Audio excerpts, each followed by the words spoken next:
In the early morning hours of May 1st, Officer Flowers was driving south on Martin Luther King Boulevard on his way to an unrelated disturbance call. I got a guy that just tried to run into my car.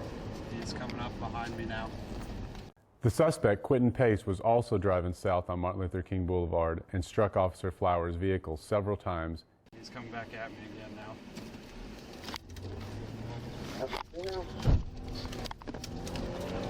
Yeah, he just hit my car. He's taking off northbound again. Looks like he's going to flip around again. Both vehicles were disabled at Northeast 52nd Street.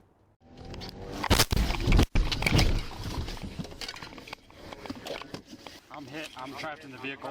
Officer Flowers was trapped inside his vehicle after the collision. Mr. Pace exited his vehicle with a gun and began firing at Officer Flowers while he was still inside his vehicle.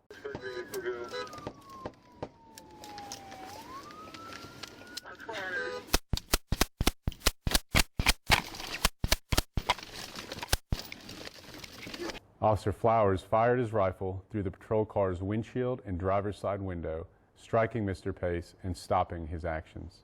Shortly thereafter, a responding officer was able to place Mr. Pace in custody.